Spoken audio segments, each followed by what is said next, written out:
সুপ্রিয় শিক্ষার্থী, ষষ্ঠ শ্রেণী গণিত। দেখো, এর আগের পর্বে আমরা এই পর্যন্ত সমাধান করিয়েছি। আজকে আমরা উদাহরণ 3 থেকে শুরু করব। যারা পূর্বের ভিডিওটা দেখোনি, নিচে ডেসক্রিপশন বক্সে একটা লিংক দেওয়া থাকবে অল্পট নামে, সেখান থেকে তোমরা দেখে নিতে পারো।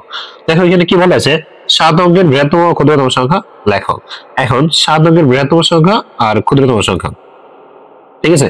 তো ফার্স্টে আমাকে দেখো বলছে 7 অঙ্কের বৃহত্তম ও ক্ষুদ্রতম সংখ্যা লেখা। এখন প্রথম আমরা বৃহত্তমটা শিখি, পরে আমরা ক্ষুদ্রতমটা শিখবো। তো এখানে একটু বেসিক জিনিস আমরা জেনে নিই। দেখো, বৃহত্তম বলতে আমরা কিন্তু 9 কে বোঝাই বৃহত্তম বলতে, আর ক্ষুদ্রতম বলতে আমরা 1 আর 0 কে বোঝানো হয়, ঠিক আছে।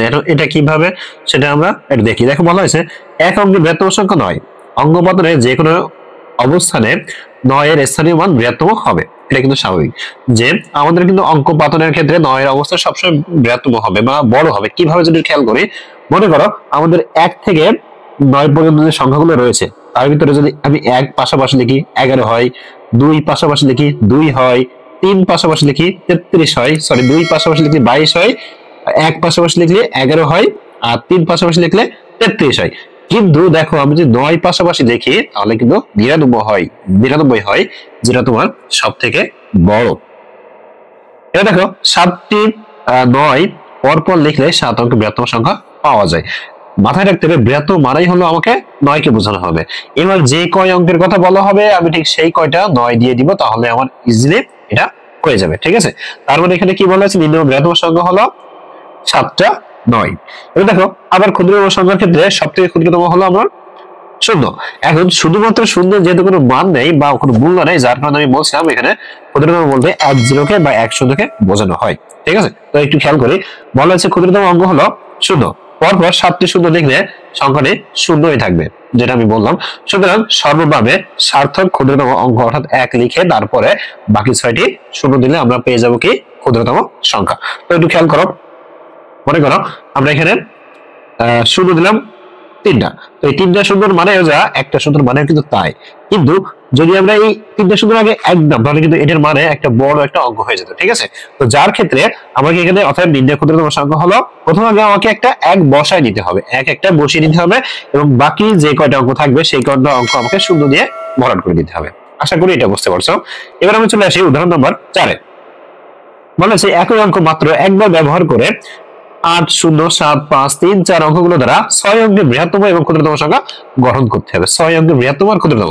এখন তোমাদের আমি সিম্পল ভাবে একটু বলি, এরকম যদি বিভিন্ন অঙ্ক দেওয়া থাকে এবং বৃহত্তম সংখ্যা এবং ক্ষুদ্রতম সংখ্যা যদি তোমাকে করতে বলা হয়ে থাকে, তাহলে সবসময় এই জিনিসটা খেয়াল করবা, একটা হলো বৃহত্তম মানে হলো বড় থেকে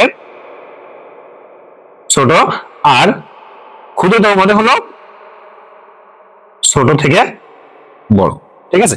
এই দুটো জিনিস মাথায় রাখবা।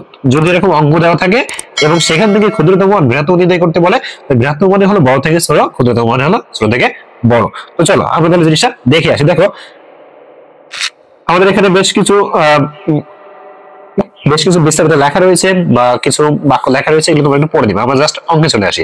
দেখো এখানে সব থেকে বড় কোনটা 8, তাহলে মানে আমরা যদি বড় থেকে ছোট 7 দিই, তাহলে প্রথম অঙ্কে 8 আসতে হবে, তারপরে কোনটা 7, তারপরে কোনটা 5, তারপরে 4, তারপরে 3 এবং সর্বশেষ 0।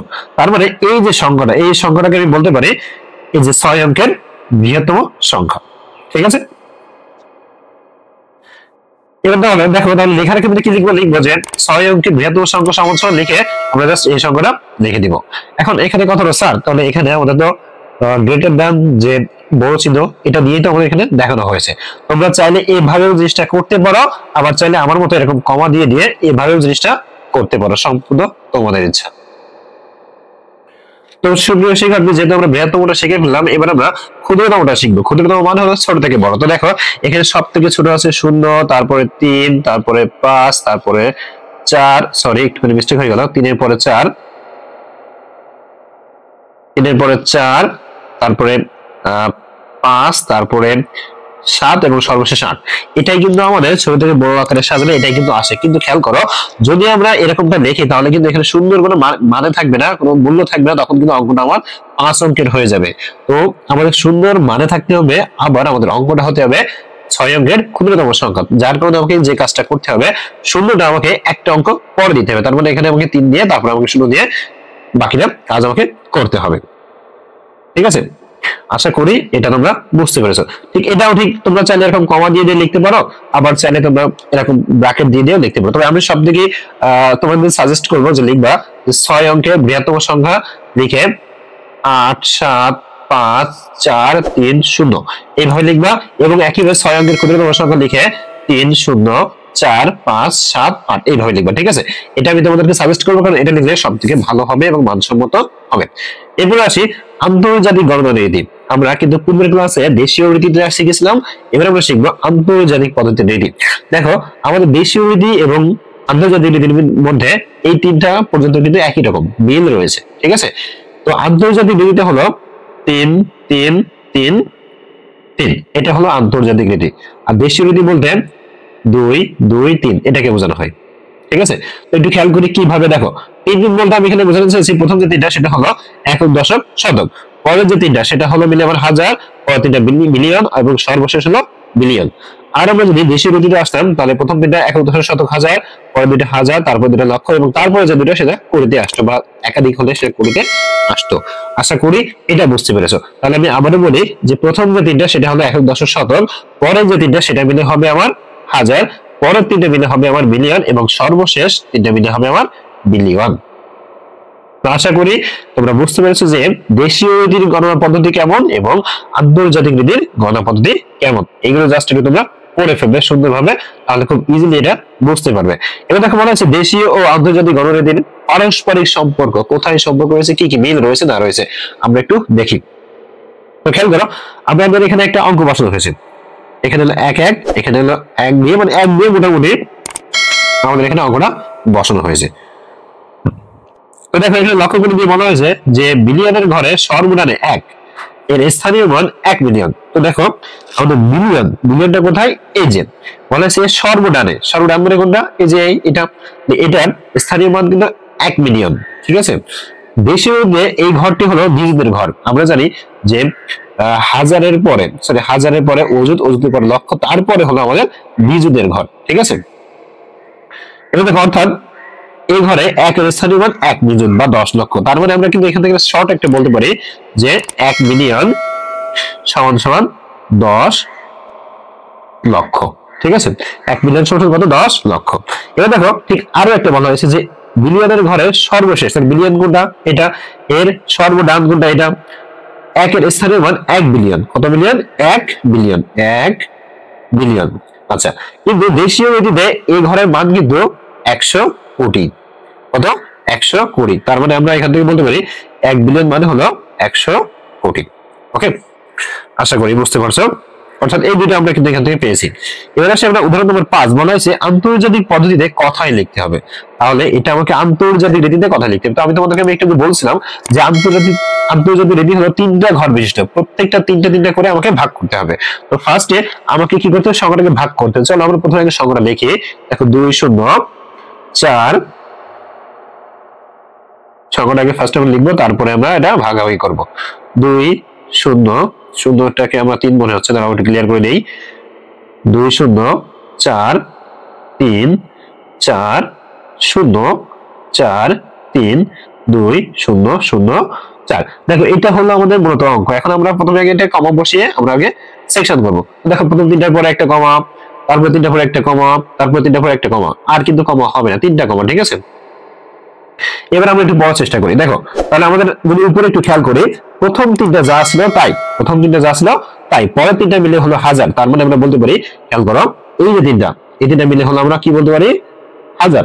আচ্ছা, এবার আসি পরের 3টা, তাহলে পরের 3টা মিলে কি আমাদের মিলিয়ন, পরের 3টা মানে কি মিলিয়ন। তার মানে আমাদের এই যে 3টা, এই 3টা মানে হলো আমার কি মিলিয়ন, এবং সর্বশেষ এই 3টা মানে হলো আমার বিলিয়ন। তাহলে খেয়াল করো, আমরা এখানে বলতে পারি 240 বিলিয়ন, এটাকে কিন্তু 340 মিলিয়ন 432,000 4।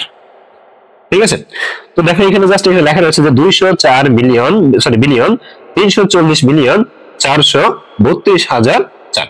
এটা কিন্তু আমার কথা এখানে লেখা রয়েছে। আশা করি এটা খুব সুন্দরভাবে বুঝতে পেরেছো। এবার দেখো আমাদের 6 নম্বরে একটা অঙ্ক দেওয়া রয়েছে, 2টা অঙ্ক দেওয়া রয়েছে। আমরা এই 2টা অঙ্ক একটু সমাধান করে ফেলি। দেখো কি দেওয়া রয়েছে, বলা হয়েছে 5 মিলিয়নে কত লক্ষ। তো খেয়াল করো, আমরা জানি 1 মিলিয়ন 10 লক্ষ, তাহলে 5 মিলিয়নে কত হবে? 5 মিলিয়নে হবে 10 গুণ 5, তার মানে হলো 50 লক্ষ। কত লক্ষ হবে? 50 লক্ষ। ঠিক আছে, 50 লক্ষ।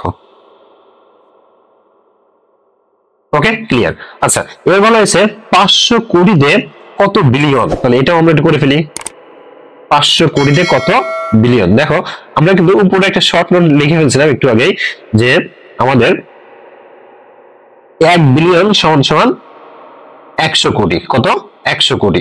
এখন খেয়াল করো, আমাদের কিন্তু চাইছে কিন্তু উল্টাটা, যে আমাদের 500 কোটিতে কত বিলিয়ন, তাহলে আমরা ঠিক উল্টাটা লিখবো, যে 100 কোটি,